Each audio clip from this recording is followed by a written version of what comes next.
അസ്സലാമു അലൈക്കും വറഹ്മത്തുള്ളാഹി തആല വബറകാതുഹു.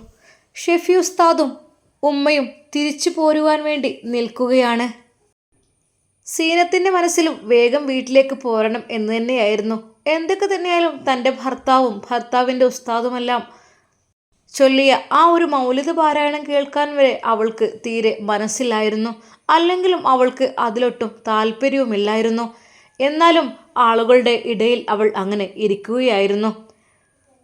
ഫർസാനയുടെ അമ്മായികളും എല്ലാവരും സന്തോഷത്തോടു കൂടി തൻ്റെ ആങ്ങളയുടെ മകൾ തിരിച്ചു വന്ന ആ ഒരു സന്തോഷം പങ്കുവെക്കുകയായിരുന്നു. എന്നാൽ സീനത്തിനോടും അവർ ഓരോന്നൊക്കെ ചോദിച്ചു കൊണ്ടിരുന്നു. അവരുടെ മനസ്സിൽ ആദ്യം പറഞ്ഞ ആ ഒരു വാക്കുകൾ ഇപ്പോഴും ഓർമ്മ ഉണ്ടായിരുന്നു.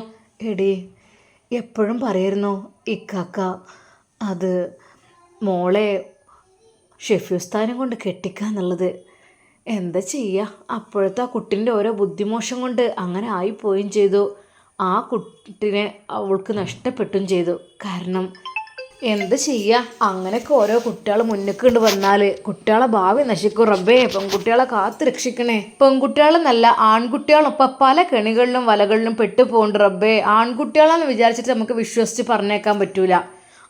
ഓരോ മയക്കുമരുന്നും കാര്യങ്ങളും ഓരോരുത്തർ ഉമ്മമാർ വന്ന് കരഞ്ഞ് പറയണ കേട്ട് കഴിഞ്ഞാൽ റബ്ബേ, കാരണം ഒന്നും അറിയില്ല. ഒരു മുട്ടായി എന്തെങ്കിലും കൊടുത്തിട്ടൊക്കെ ആയിരിക്കും ഫസ്റ്റ് തുടങ്ങുക. പിന്നെ കുട്ടിക്ക് ആ മുട്ടായി കഴിക്കാൻ പറ്റാതെയായി. അപ്പം എന്താ, അപ്പോഴേക്കും മനസ്സിലാക്കുക മയക്കുമരുന്നിന് അടിമയായി. പിന്നെ ഉമ്മ ഏതാ പെങ്ങളേതാ തിരിച്ചറിയാത്തൊരവസ്ഥ. റബ്ബേ, സ്വന്തം ഉമ്മാനെ വേണ്ടാത്ത രീതിയിൽ കാണുന്ന മക്കൾ സ്വന്തം മകനെ പേടിച്ചിട്ട് ഉമ്മ ഉറങ്ങണില്ല. കാരണം എന്താ, അവന് ബോധമില്ലാതെ അവൻ എൻ്റെ അടുത്തേക്ക് വരികയാണ്. പേടിച്ച് കഴിയണം. വാതിലൊക്കെ കുറ്റിട്ട് ചവിട്ടി പൊളിച്ചിട്ട് വരും. അത് ഉമ്മയാണെന്ന് ഓർമ്മയില്ല, വേറെ ഏതോ പെണ്ണാണെന്ന് വിചാരിച്ചിട്ടാണ് അവൻ്റെ ആവശ്യങ്ങൾക്ക് വേണ്ടി ഉമ്മയെ തേടി വരുന്നത്. അങ്ങനത്തെ കാലാണ്. മകനെ പേടിച്ച് ഉറങ്ങാത്ത അവസ്ഥ. റഹ്മാനെ, അള്ളാഹുവേ, എന്നാലും മോള് രക്ഷപ്പെട്ടു തന്നെ പറയാം. അല്ലെങ്കിൽ എന്തായി തീരും ഓളൊക്കെ അവസ്ഥ. ഈ മയക്കുമരുന്നിന് അടിമകൾ ആയിക്കഴിഞ്ഞാൽ പിന്നെ ഓല നമുക്ക് തിരിച്ച് കിട്ടാൻ കുറച്ച് പ്രയാസമാണ്. മോള് രക്ഷപ്പെട്ടു തന്നെ പറയാം. പെട്ടെന്ന് അത് ഷെഫി ഉസ്താദിൻ്റെ ഉമ്മ അങ്ങോട്ട് വരുന്നു. എന്നാലും ഞങ്ങൾ പോട്ടെട്ടോ, ഞങ്ങൾ ഇറങ്ങട്ടെ. അല്ലാ, ഇന്ന് പോണോ?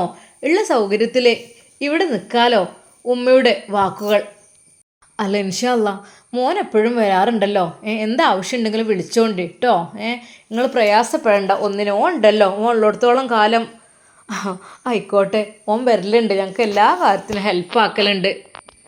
ഉസ്താദിൻ്റെ ഭാര്യയുടെ വാക്കുകളും അതുതന്നെയായിരുന്നു. എല്ലാവരോടും യാത്ര പറഞ്ഞ് ഉമ്മയും സീനത്തും ഉസ്താദും അതാ ഇറങ്ങുകയാണ്. ഇൻഷാ അല്ലാ, എന്തായാലും കാണാനൊക്കെ ആയല്ലോ അല്ലേ മോളെ, പൊന്നു മോളെ, പോട്ടെട്ടോ ഉമ്മ. ഫർസാനയുടെ കവിളിൽ പിടിച്ചുകൊണ്ട് ഉമ്മ പറഞ്ഞു. ഉമ്മ, നിങ്ങൾ പോവാണോ? ആയിക്കോട്ടെ, സാരില്ല. എന്നാൽ ഫർസാനയുടെ ഉമ്മയുടെ കണ്ണുകൾ ഒരു നിമിഷം നിറഞ്ഞു. അതെ, താൻ ആഗ്രഹിച്ച മരുമകനായിരുന്നു അവൻ. പക്ഷേ തൻ്റെ മകളുടെ ബുദ്ധിമോശം, അത് സാരല്ല. ഇനിയിപ്പോൾ വിധി അങ്ങനെയൊക്കെ ആയിരിക്കും. ആയിക്കോട്ടെ, എന്നാൽ ശരി, നിങ്ങളൊരു ദിവസം അങ്ങോട്ടും വരിട്ടാ. ആയിക്കോട്ടെ, ഇൻഷാ അല്ലാ. അങ്ങനെ അതാ ഉസ്താദും ഉമ്മയും ഭാര്യയും കൂടെ വീട്ടിലേക്ക് പുറപ്പെടുകയാണ്. ഉമ്മ പറഞ്ഞു, നല്ലൊരു കുട്ടിയായിരുന്നില്ലേ, ഇപ്പോൾ ആകെ മാറിയിക്കണല്ലോ. നല്ലോണം തടിച്ച് സുന്ദരിയേക്കണ് ഉമ്മ. ഗൾഫ് ജീവിതമൊക്കെ അല്ലേ, പിന്നെ ഗൾഫിൽ പോയ ചില ആളുകൾക്ക് നല്ല സുഖമായിരിക്കും. അവൾക്കൊരു പക്ഷേ സുഖമായിരിക്കും, അതുകൊണ്ട് തന്നെ ആയിരിക്കും. മോനെ, മൊത്തത്തിൽ മാറ്റം വന്നിക്കല്ലേ. എന്തൊരു ഭംഗിയ പെണ്ണിനെ കാണാനല്ലേ ഇപ്പോൾ. എന്നാൽ ഷെഫി ഉസ്താദ് ഒന്നും മിണ്ടിയില്ല. ഒരു പക്ഷേ ഒരു പെണ്ണിനെ കുറിച്ച് കൂടുതൽ വർണ്ണിക്കുന്നത് തൻ്റെ ഭാര്യയുടെ മുമ്പിൽ വെച്ച് ആണെങ്കിലും അല്ലെങ്കിലും അത് തെറ്റാണ് എന്നറിഞ്ഞത് കൊണ്ട് തന്നെ ഷെഫി ഉസ്താദ് കാര്യമായിട്ടൊന്നും പറഞ്ഞില്ല. ഉമ്മയാണെങ്കിൽ അവളെക്കുറിച്ച് വാതോരാതെ സംസാരിക്കുന്നുണ്ട്. കാരണം മറ്റൊന്നുമല്ല, ഉമ്മ ആഗ്രഹിച്ച മരുമകളായിരുന്നു ഫർസാന. അതിനെ കിട്ടാത്ത ആ ഒരു ഖേദം ഉമ്മയുടെ മനസ്സിൽ നന്നായിട്ടുണ്ടായിരുന്നു. സാരമില്ല, ഇതൊക്കെ ആയിരിക്കും വിധി. എന്നാൽ ഷെഫി ഉസ്താദും ഉമ്മയും സീനത്തും വീട്ടിലെത്തി. സീനത്തിൻ്റെ മുഖം വല്ലാതെ അങ്ങ് വീർത്തിരിക്കുന്നു. സീനത്തെ, എടി ആ തോർത്തിങ്ങെടുത്തേ. അവൾ മിണ്ടുന്നില്ല. സീനത്തെ, നീ കേട്ടില്ലേ? ഉസ്താദ് അകത്തേക്ക് വന്ന് തോർത്തെടുത്തു. ഫ്രഷ് ആകാൻ വേണ്ടിയിട്ടാണ്. അകത്തൊരു ബാത്റൂമും ഇല്ല, ഒക്കെ പുറത്തേക്ക് പോകണ്ടേ. എല്ലാം ശരിയാവും എൻ്റെ പെണ്ണെ, ഇൻഷാ അല്ലാ. അവൾ കാര്യമായിട്ടൊന്നും പറഞ്ഞില്ല. ഉസ്താദ് കുളി കഴിഞ്ഞ് റൂമിലേക്ക് എത്തി. സീനത്ത് കാര്യമായിട്ടൊന്നും മിണ്ടാതെ തന്നെ കിടക്കുകയാണ്. സീനത്തെ എന്താ ഫ്രഷ് ആണല്ലേ? എന്തിന്? മറ്റുള്ള പെണ്ണുങ്ങളെ കാണുമ്പോൾ എന്താ ചിരിയും കളിയും സംസാരം വർത്താനൊക്കെ? സീനത്തെ ഞാനോ? നിങ്ങളല്ലെങ്കിലും നിങ്ങളുമ്മ എന്താ ഇഷ്ടപ്പെട്ടിക്കണല്ലോ നല്ലോണം. അതിനാണ് കെട്ടിക്കൂടേനോ? എന്തിനപ്പോ ഇന്നെങ്ങനെ വെച്ചുകൊണ്ട് നിന്നെന്തിനാ കെട്ടാൻ വേണ്ടി വന്നത്? സീനത്തെ നീ എഴുതാപ്പുറം വായിക്കരുത്. ഞാൻ അതിനെക്കുറിച്ചിപ്പോൾ ചിന്തിക്കാറന്നല്ല. നീ ദയവായി. അറിയാം, ആദ്യം കെട്ടാൻ വിചാരിച്ച ആളായിരുന്നു അല്ലേ? എന്നിട്ടിപ്പോൾ അങ്ങനെ ജീവിതത്തിൽ സംഭവിച്ചെന്ന് വിചാരിച്ചിട്ട് ഇപ്പം എനിക്ക് അതിനെക്കുറിച്ച് യാതൊരു ചിന്തയില്ല. ചെറുപ്പകാലങ്ങളിൽ അങ്ങനെ എന്തൊക്കെ മനസ്സിലുണ്ടാവും.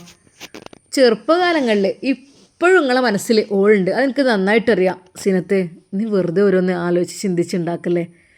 എനിക്ക് അങ്ങനെയുള്ള ആഗ്രഹം ഇപ്പം ഇല്ല. സത്യമായിട്ടും ഞാൻ പറഞ്ഞു. എന്തിനാ നിന്നോട് കളവറേണ്ട ആവശ്യം? പഴയത് മതിയല്ലോ. കുത്തിപ്പൊന്തിച്ച് വലുതാക്കാൻ അത് മതിയല്ലോ. പഴയ ബന്ധങ്ങൾ തന്നെ പിന്നെ പുതുതായി വരിക. സീനത്ത് നീ എന്താ വെറുതെ ഓരോന്നുണ്ടാക്കുന്നത്? എൻ്റെ ഉസ്താദ് വിളിച്ചു, ഞാൻ എൻ്റെ ഫാമിലിയെ കൂട്ടി പോയി. അവർക്ക് നമ്മളത് സൽക്കാരം കഴിക്കണമെന്നുണ്ടായിരുന്നു. എന്തിനാണ് ഷെഫിക്ക് നിങ്ങൾ ഇങ്ങനെ കളവ് പറയണ്ടേ? നിങ്ങൾ ഓളെ ശരിക്കും കാണാൻ വേണ്ടി പോയതല്ലേ? ഓളെ കാണാൻ പോകണേന് ഞാൻ നിങ്ങളെ കൂട്ടി പോകേണ്ട വല്ല ആവശ്യമുണ്ടോ? എനിക്ക് ഒറ്റയ്ക്ക് പോയിക്കൂടെ? നിങ്ങളെ കൂട്ടി ഞാൻ എന്തിനാ പോയത്? നിങ്ങൾക്കൊക്കെ ക്ഷണം വന്നിട്ടാണ്. അല്ലാതെ ഇനിയിപ്പോൾ അത് പറഞ്ഞോളി. ഉസ്താദ് പറഞ്ഞ വീട്ടിൽ പോകണമെന്തിനാ? എനിക്ക് മനസ്സിലാക്കണേ. അവിടെ ഓളുണ്ടാവുമ്പോഴേ നിങ്ങൾക്ക് എന്തായാലും ഓളെ കാണലെന്നെ കാരം നിങ്ങളെ സന്തോഷം.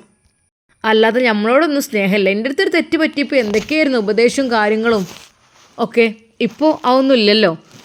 സീനത്തെ നമ്മുടെ ഭാവി, നമ്മുടെ ജീവിതം, അതാണ് എനിക്ക് പ്രധാനം. അല്ലാതെ ഞാൻ വേറൊന്നും വിചാരിക്കുന്നില്ല. നീ ദയവായി മറ്റൊന്നിനെക്കുറിച്ചും ചിന്തിക്കല്ലേ. ഇപ്പോൾ നമുക്ക് നല്ലൊരു ജീവിതം വേണം എന്നത് തന്നെയാണ് എൻ്റെ ആഗ്രഹം. എനിക്ക് നിന്നെ സന്തോഷിപ്പിക്കാനേ എനിക്ക് ഇഷ്ടമുള്ളൂ. അല്ലാതെ എന്താ അഭിനയം? അവളോട് ഞാനൊന്നും പറഞ്ഞില്ലല്ലോ. എന്തെങ്കിലും പറയുന്നത് ഞാൻ കേട്ടോ? അല്ലേ നിങ്ങളമ്മ വല്ലാതെ അവളെ താലോലിക്കുന്നുണ്ട്, അവളെ കുറിച്ച് ഇങ്ങനെ പൊന്തിച്ച് പറയല്ലോ. എടി ഉമ്മ പഴയ കാലത്തൊന്നും കണ്ടതാണ്. ഇപ്പോൾ അവളുടെ ഒന്ന് കണ്ടെന്ന് പറഞ്ഞെന്ന് വിചാരിച്ചിട്ടിപ്പോൾ എന്താ പൈമല് എനിക്കറിയുന്നില്ല. എന്നാൽ ആ ദിവസം ഷെഫി ഉസ്താദിൻ്റെ മനസ്സിൽ വിഷമമായിരുന്നു. ഇനിയിപ്പോൾ ഉസ്താദ് വിളിക്കുമ്പോഴൊക്കെ സംശയമായിരിക്കും ഇവൾക്ക് ഈ സംശയരോഗം ഇപ്പോൾ എവിടുന്നേ വരുന്നത് എനിക്കറിയില്ലേ. പഠിച്ചോനെ, ഫർസാന, അതെ അവൾ ഞാൻ ആദ്യം സ്നേഹിച്ചിരുന്നു. അത് ശരി തന്നെയാണ്. ഒത്തിരി എൻ്റെ ജീവിതത്തിലേക്ക് ഇണയാവാൻ കൊതിച്ചതുമാണ്. പക്ഷെ പിന്നീട് എനിക്ക് എൻ്റെ ജീവിതത്തിൽ വലിയൊരു അമളി പറ്റിയതായിട്ട് മനസ്സിലായി. അതെ, അവൾ എന്നെ ഉപേക്ഷിച്ച് പോയി. അതിനുശേഷം ഞാൻ അവളെക്കുറിച്ച് ആ രീതിയിൽ ചിന്തിച്ചിട്ടില്ല. കാരണം നമ്മളെ ഉപേക്ഷിച്ച് പോയവരെ പിന്നെ ഞാൻ വേറെ രീതിയിൽ അവളെ ചിന്തിച്ചിട്ട് പോവില്ല. പക്ഷെ ഇവളെന്തൊക്കെ കുത്തിപ്പൊക്കി ഉണ്ടാക്കുകയാണ്. പിറ്റേ ദിവസം രാവിലെ അതാ ഷെഫി ഉസ്താദിൻ്റെ ഫോണിലേക്ക് ഒരു കോള് വരുന്നു. സീനത്തെ ആ ഫോണിങ് എടുത്തേ. ഇതാ. ഒരു നമ്പറാണല്ലോ. ഹലോ, ഇത് ഷെഫിക്കയുടെ ഫോണല്ലേ? ഉപ്പാൻ്റെ ഫോണിൽ ബാലൻസ് കഴിഞ്ഞപ്പോഴേ ജസ്റ്റ് ഒന്ന് വിളിക്കാൻ പറഞ്ഞതാണ്. ഹലോ മോനെ ഷെഫി. മോനെ, നമുക്ക് ഒരിടം വരെ ഒന്ന് പോകാണ്ട്. മോനെ പറ്റുന്നുണ്ടെങ്കിൽ ഒന്ന് വരണം. കോഴിക്കോട് വരെ ഓഫീസിലേക്ക് പോകാൻ വേണ്ടിയിട്ടാണ്. ഉസ്താദേ ഇൻഷാ അല്ലാ. എപ്പോഴാണ്? മോനെ ഞാൻ പറയാം കേട്ടോ. മോനെ ബുദ്ധിമുട്ടില്ലെങ്കിൽ അല്ലെങ്കിൽ പിന്നെ വേറെ ആളെ ഏൽപ്പിക്കാമെന്ന് വിചാരിച്ചിട്ടാണ്. പക്ഷേ നമുക്ക് ഒന്നും കൂടി വിശ്വസ്തരായവരെ കൂടെ ഉണ്ടെങ്കിലേ അതായിരിക്കും നല്ലത്. ആയിക്കോട്ടെ ഉസ്താദേ. സീനത്തിൻ്റെ മുഖം ചുവന്നു. ഇപ്പോൾ എത്തി മോളെ നമ്പറൊന്നും വിളിക്കരുത് തുടങ്ങിയില്ലേ? സീനത്തെ അത്യാവശ്യം ചിലപ്പോൾ ബാലൻസ് ഇല്ലെങ്കിൽ എന്താ റീചാർജ് ചെയ്യാനുള്ള ക്യാഷ് അവരെടുത്തില്ലേ? ഇല്ലാണ്ടാവില്ല. അത്യാവശ്യത്തിന് വിളിച്ചതായിരിക്കും. ഇനി അതിനിപ്പോൾ എന്താ? ഒന്നുമില്ല. ഷെഫി ഉസ്താദ് തൽക്കാലം ആ നമ്പറങ്ങ് സേവ് ചെയ്ത് വെച്ചു. അതുപോലെ തന്നെ ഫർസാനയും ഷെഫി ഉസ്താദിൻ്റെ നമ്പർ സേവ് ചെയ്ത് വെച്ചു. വേറൊന്നും വിചാരിച്ചിട്ടല്ല, എന്തെങ്കിലുമൊക്കെ അത്യാവശ്യം ഉണ്ടെങ്കിൽ വിളിക്കും പറയും ചെയ്യാലോ എന്ന് വിചാരിച്ചിട്ട്. കാരണം എൻ്റെ ഉപ്പാക്കൊക്കെ ഏറ്റവും ഇഷ്ടപ്പെട്ട ഒരു ആളായിരുന്നു ഷെഫി ഉസ്താദ്. എന്തൊരാവശ്യത്തിനും ഷെഫി ഉസ്താദിനെയാണ് വിളിക്കൽ. അതുകൊണ്ട് തന്നെ, അല്ലാതെ മറ്റു രീതിയിൽ ചിന്തിച്ചിട്ടൊന്നുമല്ല. ഫർസാനയുടെ മനസ്സിൽ തൻ്റെ പിഞ്ചുകുഞ്ഞ് മാത്രമായിരുന്നു. അല്ലാതെ വേറൊരു കാര്യം പോലും അവൾ ചിന്തിക്കുന്നില്ല. അതെ, അറബിയുമായുള്ള വിവാഹത്തിന് ഒരുങ്ങുവാൻ പോലും അവൾക്ക് മടി കാരണം മറ്റൊന്നുമല്ല, തൻ്റെ കുഞ്ഞിൻ്റെ ജീവൻ, തൻ്റെ കുഞ്ഞിന് സുരക്ഷ വേണം എന്നതുകൊണ്ട്, ഉറപ്പായതുകൊണ്ട് മാത്രമാണ് അവൾ അതിന് സമ്മതിച്ചതും അവിടെ തന്നെ കൂടിയതും. എന്നാൽ മറ്റൊരു വിവാഹത്തിനെക്കുറിച്ചൊന്നും അവൾക്കിപ്പോൾ ചിന്തയില്ല. അല്ലെങ്കിലും ഒരു കുഞ്ഞുണ്ടായിക്കഴിഞ്ഞാൽ പിന്നെ കുഞ്ഞിൻ്റെ കാര്യങ്ങൾ സ്വീകരിക്കുന്ന, അല്ലെങ്കിൽ അതിനെക്കുറിച്ച് ചിന്തിക്കുന്ന കാലമായിരിക്കും. പിന്നീടാണ്, കുഞ്ഞുങ്ങൾ കുറച്ച് വലുതായി കഴിയുമ്പോഴാണ് വീണ്ടും പല ചിന്തകളും കടന്നു വരിക. എന്നാൽ തൻ്റെ കുഞ്ഞിൻ്റെ കാര്യത്തിൽ അത്രക്കും അവൾ ശ്രദ്ധാലുവായിരുന്നു. അവൻ്റെ ജീവൻ്റെ ആ ഒരു രക്ഷ മാത്രമായിരുന്നു ലക്ഷ്യം. കാരണം നാട്ടിലേക്ക് കൊണ്ടുവന്നാൽ എന്തൊക്കെ തന്നെയാലും തൻ്റെ കുഞ്ഞിനെ മറ്റവൻ പിടിച്ചു പറിച്ചു കൊണ്ടുപോകും, അവനെ ഇല്ലാതാക്കും എന്നെനിക്ക് നന്നായിട്ടറിയാം. അതുകൊണ്ട് തന്നെ അവന് ഏറ്റവും സേഫ്റ്റിയുള്ള സ്ഥലം അറബ് നാടാണ്. അതാണ് അവിടെ അവനെ ആക്കിയത്. ഹൃദയം പറിച്ചെടുക്കുന്ന വേദനയുമായിട്ടാണ് അവിടെ നിന്ന് ഞാൻ പോകുന്നത്. പക്ഷേ എന്നാലും അൽഹംദുലില്ലാ, ഉമ്മയും ഉപ്പയൊക്കെ കണ്ടു സന്തോഷമായി. അവരോടെല്ലാം തെറ്റ് ഞാൻ പറഞ്ഞു, മാപ്പ് പറഞ്ഞു. അവരെല്ലാം എനിക്ക് വേണ്ടി ദുആ ചെയ്യുകയായിരുന്നു. അതെ, അവരുടെ ആ ഒരു മുഖവും കണ്ണുമെല്ലാം കണ്ടപ്പോൾ അത് വല്ലാത്തൊരു സന്തോഷമായി. അനിയത്തിമാർ പറയുന്നു, ഇത്താത്ത ഇനി പോവണ്ട കേട്ടോ. ഒരു നിമിഷം അവൾ ആലോചിച്ചു, തൻ്റെ പിഞ്ചു കുഞ്ഞിനെയും കൊണ്ട് ഞാൻ ഇങ്ങോട്ട് വന്നിരുന്നെങ്കിൽ എൻ്റെ മക്കൾക്ക് എത്ര സന്തോഷമായിരുന്നു. ഇത്താത്തയുടെ കുഞ്ഞ് എന്നുള്ള രീതിയിൽ ഇൻഷാ അല്ലാ അത് പൂർത്തിയാക്കണം. അവളുടെ മനസ്സിലും ചില ലക്ഷ്യങ്ങളുണ്ടായിരുന്നു. അവൾ ഉമ്മയുടെ അരികിലിരുന്ന് സംസാരിച്ചു കൊണ്ടിരിക്കുകയാണ്. മോളെ, ഉമ്മ എനിക്ക് വൈകാതെ പോകണട്ടോ. മോളെ ഇപ്പം തന്നെ പോവുകയാണോ? അതെ ഉമ്മ, എനിക്ക് കുറച്ച് അത്യാവശ്യം കാര്യങ്ങൾ ചെയ്യാണ്ട്.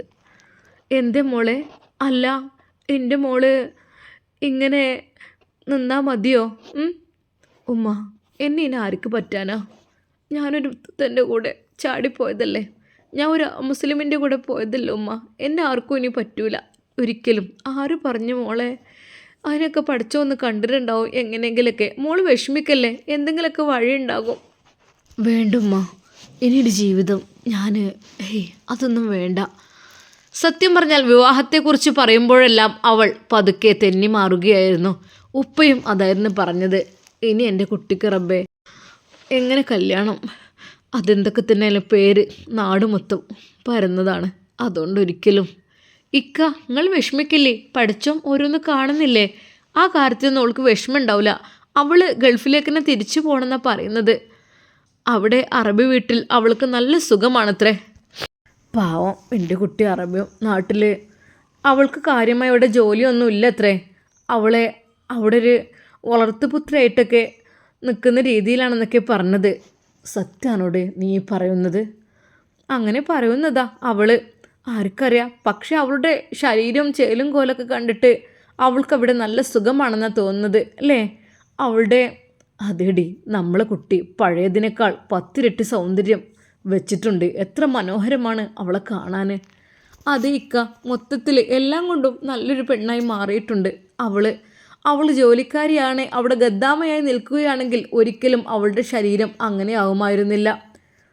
കാര്യങ്ങൾ എല്ലാം അവളോട് ഉമ്മ വീണ്ടും വീണ്ടും ചോദിച്ചറിയുന്നു. അല്ല മോളെ, മോൾക്ക് അവിടെ എന്താ ജോലി ശരിക്കും? ഉമ്മ, ജോലിയൊന്നും പറയാനൊന്നുമില്ല. മക്കളില്ലാത്ത ഒരു അറബി വീടുണ്ടവിടെ. അവിടെ ഒരൊറ്റ മക്കളും ഉണ്ടായിരുന്നില്ല. ഒരുപാട് സ്വത്തുകൾക്ക് അവകാശി, വലിയ കൊട്ടാരം പോലുള്ള വീട് എല്ലാം ഉണ്ട്. പക്ഷേ അവിടെ അവർക്ക് മക്കളില്ല. എന്നിട്ട് തൽക്കാലം എൻ്റെ അനിയത്തിയായിട്ട് അവിടുത്തെ അറബിച്ചി പെണ്ണ് എന്നെ സ്വീകരിച്ചതാണ്. അതെ, ഞാനാദ്യം ഇവിടെ നിന്ന് എന്നെ ഒരു ഇത്താത്ത ഗൾഫിലേക്ക് കൊണ്ടുപോയപ്പോൾ ഞാൻ ഒരു മസ്രയുടെ ഒരു ഭാഗത്തായിരുന്നു ചെന്നിരുന്നത്. അവിടെ ഒട്ടകങ്ങളും ആടുകളൊക്കെ ഒരുപാട് സ്ഥലങ്ങളുള്ള ഒരു സ്ഥലത്തായിരുന്നു. എൻ്റെ ജോലി അവിടെ എന്താണെന്ന് വെച്ചാൽ ഈ ഭക്ഷണം ഈ കുതിരകൾക്കും ഒട്ടകങ്ങൾക്കൊക്കെ കൊടുക്കുക എന്നുള്ളതായിരുന്നു. അതവിടെ കൊണ്ടുപോയി കുറച്ചിട്ട് കൊടുത്താൽ മതി. എന്താണെന്നറിയില്ല, ഒരിക്കൽ ഞാൻ അതുവഴി ഭക്ഷണം കൊടുത്തുകൊണ്ടിരിക്കുമ്പോൾ അതുവഴി അതിൻ്റെ ഹോണർ അറബിയും അറബിച്ചിയും അങ്ങോട്ട് വരികയായിരുന്നു. എന്നെ കണ്ടപ്പോൾ തന്നെ പുതിയ ജോലിക്കാരി എന്നുള്ള രീതിയിൽ അവരെല്ലാവരോടും സംസാരിക്കും. പുതിയതാകുമ്പോൾ കുറച്ചുകൂടി ഡീറ്റെയിൽസും കാര്യങ്ങളുമെല്ലാം അവർ ചോദിച്ച് പറഞ്ഞു തരും. എന്നെക്കുറിച്ചും അവർ ചോദിച്ചു. ഞാൻ കാര്യങ്ങൾ കുറച്ചൊക്കെ പറഞ്ഞു. എന്താണെന്നറിയില്ല, എന്നെ കണ്ടപ്പോൾ മുതൽ അവിടുത്തെ ആ ബീവിക്ക്, മോളെ ബീവി? അതെ, അറബിയുടെ ഭാര്യ. അവരുടെ പേര് ജെയ്ത്തുൻ ബീവി എന്നായിരുന്നു. ജെയ്ത്തുൻ ബീവിക്ക് വല്ലാത്തൊരു ആഗ്രഹം എന്നെ കണ്ടപ്പോൾ. അവർക്ക് മക്കളില്ല. അപ്പോൾ ഒരു അനിയത്തിയുടെ സ്ഥാനത്തെങ്കിലും മോള് വരണം എന്നാണ് പറഞ്ഞത്. ഒരിക്കൽ പോലും ഉമ്മയോട് അവളത് പറഞ്ഞില്ല. ഭാര്യയുടെ സ്ഥാനത്താണ് ഞാൻ നിൽക്കുന്നത് എന്നുള്ള കാര്യമോ ഗർഭിണിയായ കാര്യമോ ഒന്നും പറഞ്ഞില്ല. ഒരു പക്ഷേ അതറിഞ്ഞു കഴിഞ്ഞാൽ ഉമ്മയുടെ മനസ്സ് വേദനിക്കും എന്ന് കരുതി അവൾ ഇങ്ങനെ തന്നെയാണ് പറഞ്ഞത്. വീട്ടിലേക്ക് ഒരു അനിയത്തി എന്ന നിലയിൽ എന്നെ കൊണ്ടുപോയി. മോളെ, അപ്പോൾ അറബിച്ചി? അതെ, ഞാൻ അറബിയല്ല, അറബിച്ചിയുടെ പണിയാണ്. അറബി പെണ്ണാണ് എന്നെ ആവശ്യപ്പെട്ടത്. മോളെ, സത്യമായിട്ടും? കുട്ടികളില്ലാത്ത അവർ എന്നെ സ്നേഹത്തോടെ അവിടെ നിർത്തി. എനിക്കൊരു റൂം തന്നു, എനിക്ക് വേണ്ടതെല്ലാം തന്നു. അങ്ങനെയാണ് ഞാനിങ്ങോട്ട് ക്യാഷ് അയക്കാനൊക്കെ തുടങ്ങിയത്. സത്യമായിട്ടും? മോളെ, അപ്പോൾ സത്യം പറഞ്ഞാൽ ഉമ്മാക്കത് വിശ്വസിക്കാൻ കഴിയുന്നതിനും അപ്പുറമായിരുന്നു. ഭർത്താവിനോട് ഈ കാര്യങ്ങളെല്ലാം ചൂണ്ടിക്കാട്ടിയ അവർ പറഞ്ഞു, നമ്മളെ പ്രാർത്ഥന കൊണ്ടായിരിക്കും നമ്മളെ കുട്ടി സുഖമായൊരു സ്ഥലത്ത് എത്തിയത്. അല്ലാതെ അവൻ്റെ കയ്യിലെങ്ങാനും ആണെങ്കിലോ, അവനിതിൻ്റെ ഇടയിൽ എന്തോ ഒരു കള്ളക്കേസിൽ, കഞ്ചാവിൻ്റെ കേസിൽ എന്തൊക്കെ ആയിട്ട് ഒരു പെണ്ണിനെ പീഡിപ്പിച്ചു എന്നൊക്കെ പറഞ്ഞിട്ട് അതാ ജയിലിൽ പോലീസുമാർ അറസ്റ്റ് ചെയ്ത് കൊണ്ടുകൊണ്ട് കണ്ടിരുന്നു. പിന്നെ ജയിലിൽ കിടന്ന് ഇറങ്ങി, ജാമ്യത്തിന് ഇറങ്ങി എന്നൊക്കെ പറയുന്നുണ്ട്.